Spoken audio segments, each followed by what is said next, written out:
En 2018, j'avais toujours le même rituel. Le réveil sonne, rituel du matin, départ, métro ligne 2, RER A, 15 minutes à pied à travers un parc urbain. J'arrivais au travail surmotivé, plein d'espoir. Pourquoi ? Les 12 dernières minutes, je venais d'écouter un discours légendaire, un discours mémorable, le discours le plus épique de mon secteur d'activité. En 1993, une légende de mon industrie, Eric Worre, a délivré un discours devant plus de 13 000 personnes. Ce discours légendaire s'appelle A Call to Action, l'appel à l'action. Dans ce discours, il y a un moment dingue, un moment qui fait exploser mon taux de dopamine. À ce moment, Eric Worre a fait un coup de maître, mais nous y reviendrons plus tard. What? Dans cette vidéo, vous allez découvrir 13 principes qui font que ce discours est épique. Qu'est-ce qui fait que j'écoutais ce discours tous les matins? Quels sont les éléments précis qui me donnaient ce coup de boost? Mais surtout, qu'est-ce que vous pouvez en apprendre pour faire une bonne présentation, devenir un meilleur communicant, inspirer votre audience? 3 éléments qui contribueront à votre propre réussite. En 1993, plus de 14 000 entrepreneurs se sont réunis pour apprendre comment réussir dans leur secteur d'activité. Eric Worre est l'intervenant principal de l'événement. Si vous n'avez jamais entendu ce discours, vous pouvez d'abord visionner cette vidéo et à la fin aller écouter le discours. Le lien est en description.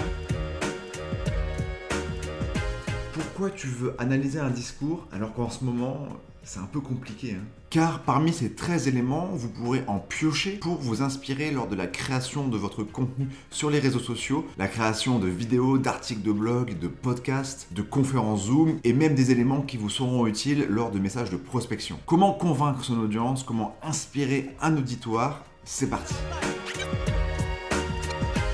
Malheureusement, pas d'enregistrement vidéo, il y aura juste l'enregistrement vocal, le principal.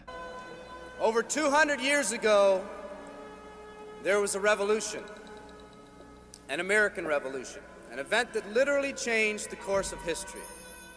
It was led by a group of unsatisfied people. People who were tired of being told what they could do and when they could do it. People were fed up with their lack of choices and their lack of personal freedoms. People fed up with their lives being controlled by others. Fed up with being oppressed, fed up with being manipulated. They finally said, enough, I've had it, and I'm not going to live like this anymore. Boum! Voilà une intro qui déchire. Le cadre est posé, le contexte est amené. Dès le début, le spectateur est plongé dans une histoire épique, la Révolution américaine. Un épisode fondateur de la nation américaine et de la naissance des États-Unis. Une époque associée aux violences, une époque associée aux problèmes sociaux. Faire appel à l'ancienneté, utiliser une époque du passé, joue sur un biais cognitif. À votre avis, lequel? Je ne sais pas. C'est le biais cognitif qui nous fait embellir notre passé. Le biais cognitif qui joue sur notre nostalgie. T'as pas un exemple? J'en ai un que tu entends souvent. C'était mieux avant, ah c'était mieux avant, loin du monde virtuel, la vie était plus belle. Vous savez, le fameux « c'était mieux avant ». Vous l'avez déjà entendu. Le rap, c'était mieux avant. On n'est pas du même groupe sanguin, pas du même crew. La politique, c'était mieux avant. L'éducation, c'était mieux avant. De notre temps, on pouvait s'amuser avec un bâton et quelques cailloux. Les jeunes aujourd'hui... En témoigne un de nos proverbes. C'est dans les vieux pots qu'on fait les meilleures confitures. Non, c'est dans les vieux pots qu'on fait les meilleures soupes. Ah ben, il y a les deux, hein. Il y a confiture et pot.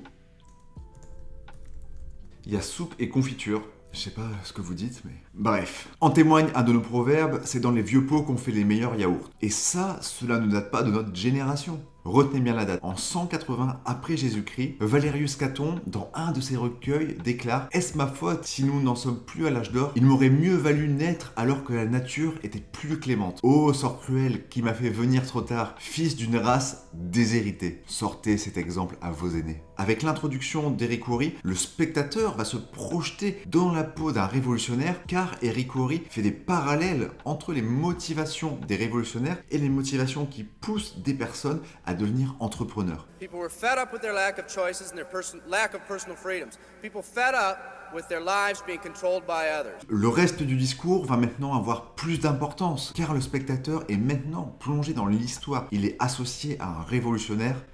Il doit accomplir sa quête. Pour faire ressortir l'effet de groupe, Eric Worre doit leur donner une identité commune. Il doit créer une identité collective. Chaque spectateur doit ressentir qu'il est lié à ses voisins, qu'il peut ressentir les mêmes émotions que les personnes qui sont en train d'assister à ce discours. Cet effet de groupe va créer un sentiment d'appartenance, une osmose collective qu'on peut retrouver dans les meetings politiques, dans les concerts ou dans les rassemblements sportifs. Allez, second poteau Pavard. Nos émotions sont décuplées car nous sentons toutes les personnes autour de nous ressentir les mêmes émotions. Utilisez des termes comme nous, ensemble, vous, équipe, groupe. By a group of unique and courageous people like you. People in this arena are special. You're special because you are the people who want to set big goals and aspirations for yourselves. Mais pour renforcer cette puissance du groupe, ce sentiment d'appartenance, il convient également de jeter des pierres à ses ennemis. Jeter des pierres aux ennemis est un des concepts qui se trouve dans le livre de Blair Warren, un livre sur la persuasion. Nietzsche said, "We need more strong people in this world because the weak, by their sheer mass, are forcing weak ideals and weak values on us all." Dans un meeting politique, l'intervenant va identifier un ennemi, souvent le président en exercice ou un autre opposant, et va lui jeter des pierres. Une Europe incapable d'organiser un confinement commun, incapable.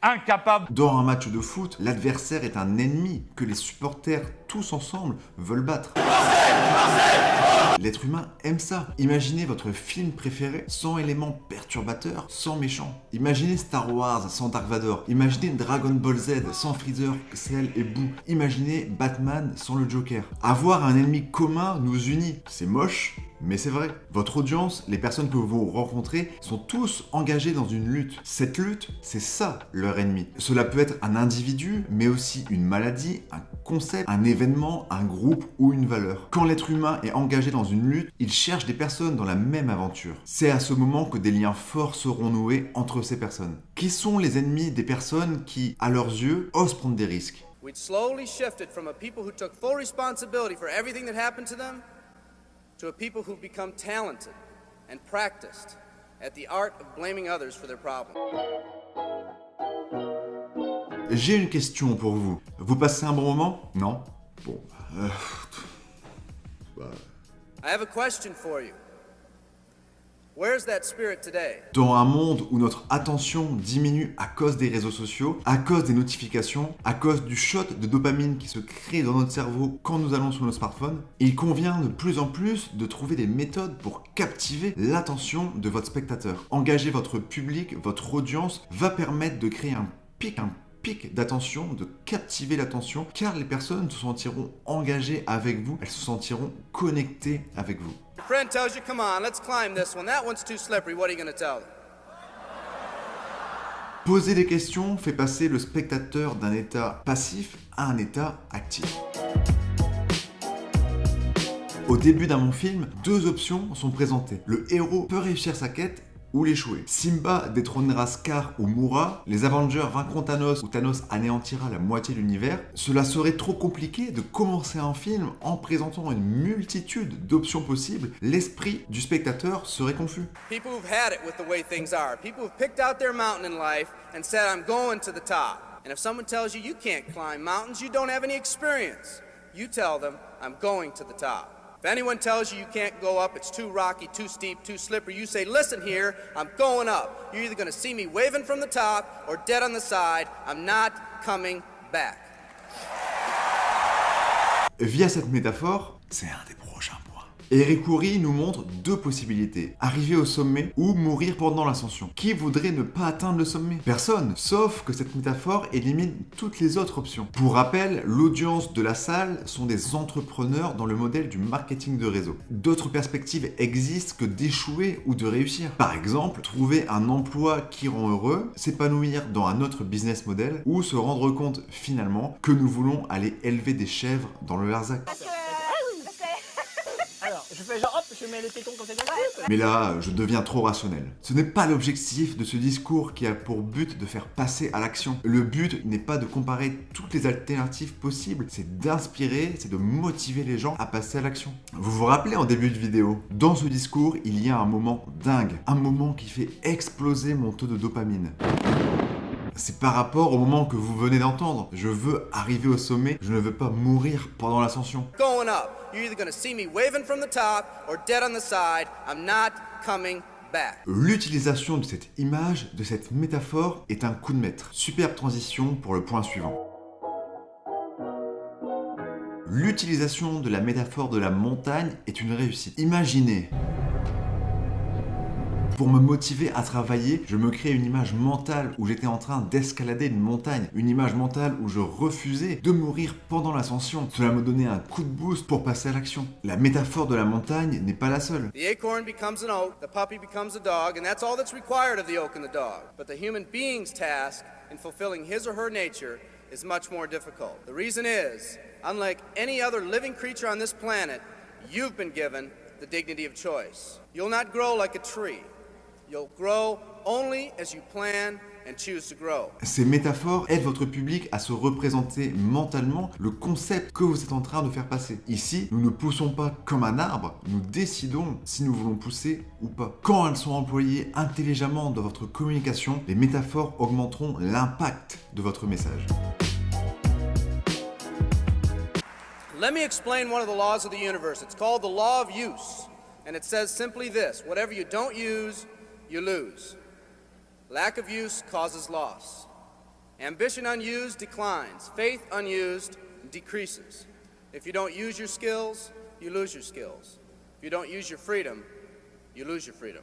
Faites des recherches, trouvez des concepts originaux, des éléments peu connus de la masse. Pour paraître intelligent, pour te la péter, pour te rassurer sur ta légitimité. Ouais, pourquoi pas ? Pourquoi pas, mais aussi dans le but de captiver un auditoire. L'utilisation d'un concept intrigant créera des pics d'attention chez votre audience. Pourquoi ? Exemple avec la loi que nous venons de voir, la loi d'utilisation. Ceux qui ne connaissent pas seront comme ça. La loi d'utilisation ?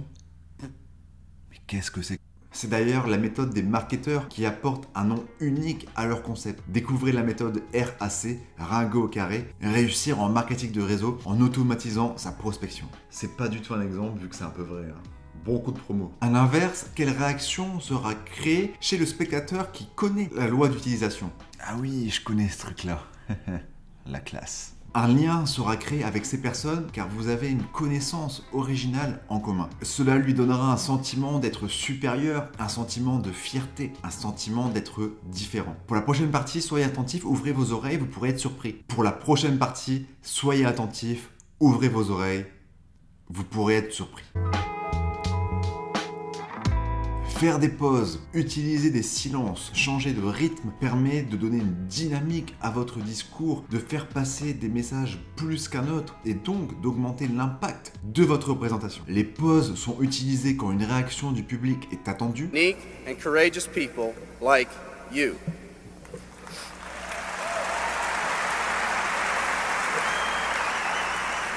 Et les silences sont utilisés pour augmenter l'impact du message qui va arriver. Et l'utilisation d'un silence avant d'un moment impactant permet de faire passer ce message au plus profond du spectateur. C'est comme l'expression « le calme avant la tempête ». Un grand silence avant une question forte, une question frappante. I have a question for you.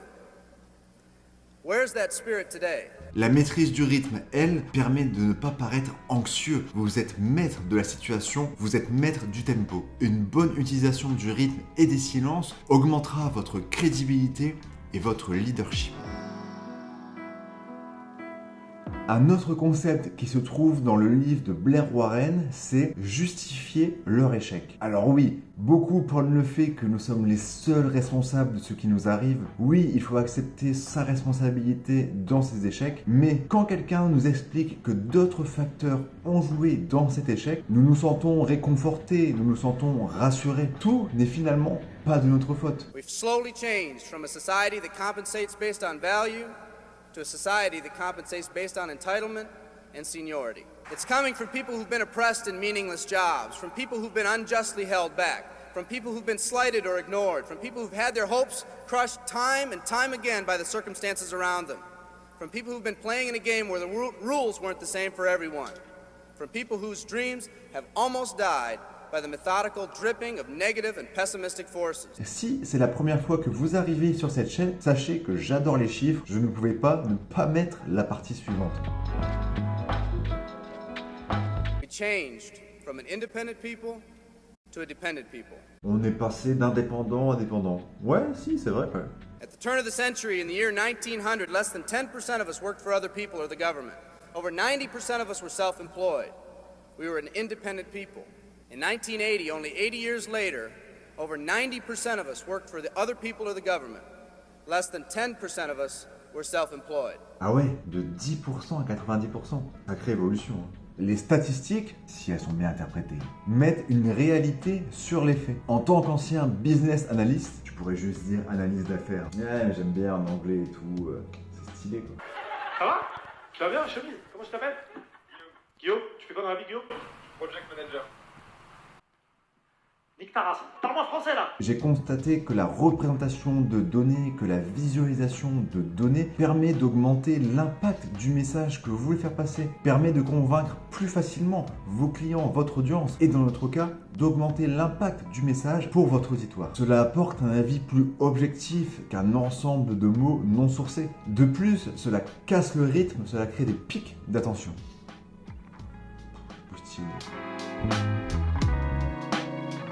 We've slowly changed from a society that compensates based on value to a society that compensates based on entitlement and seniority. Avant de préparer votre discours, votre communication, identifiez les 3 niveaux des problèmes de votre audience. 3 niveaux de problèmes. Chaque héros d'un bon film essaie de résoudre 3 niveaux de problèmes. Il y a le problème externe, le problème interne et le problème philosophique. Un événement initie un problème externe qui va créer un problème interne, une frustration interne qui va créer à nos yeux un problème philosophique, un problème de société. Prenons l'exemple du livre de Donald Miller, Building a Story Brand.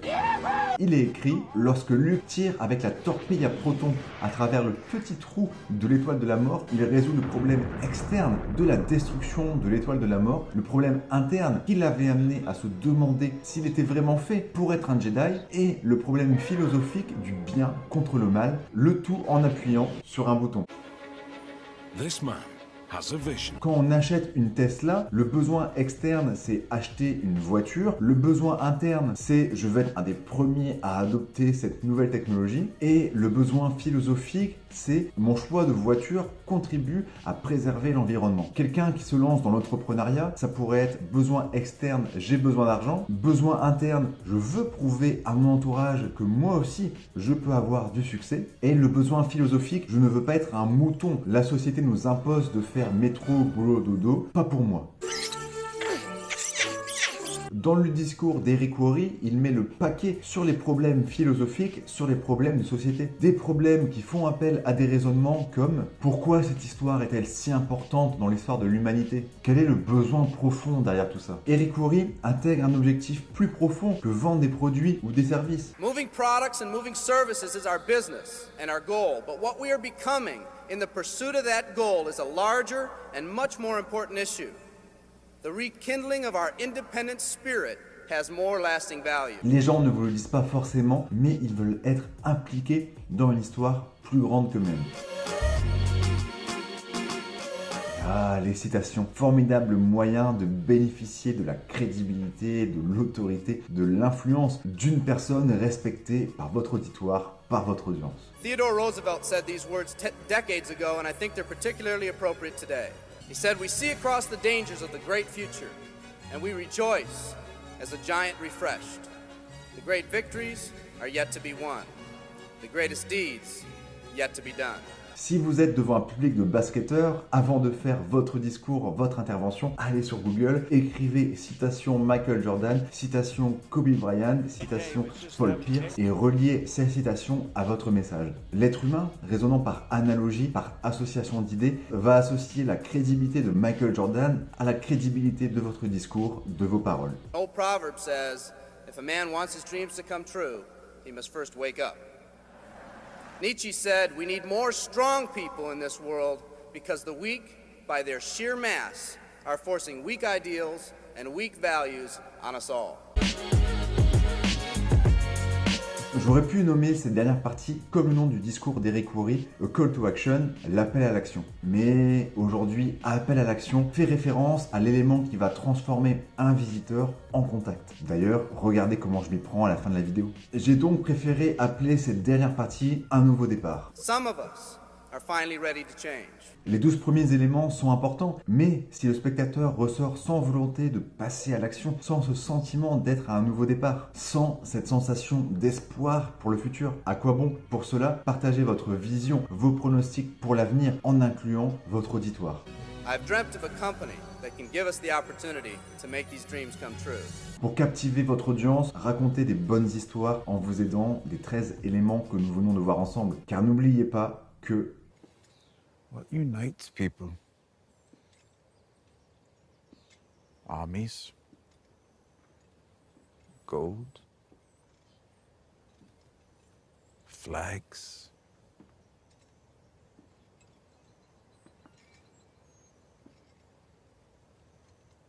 Stories. je vous remercie d'être resté jusqu'à la fin de cette vidéo. Si le contenu vous a plu, merci de me l'indiquer en laissant un j'aime et un commentaire. Si vous avez fait du MLM dans le passé ou que vous faites du MLM actuellement, mais que vous n'aimez pas les méthodes comme la liste de noms ou de devoir spammer des inconnus sur les réseaux sociaux, j'ai réalisé pour vous une formation gratuite sur 5 jours. Sur ce, je vous dis à la prochaine fois. Ciao!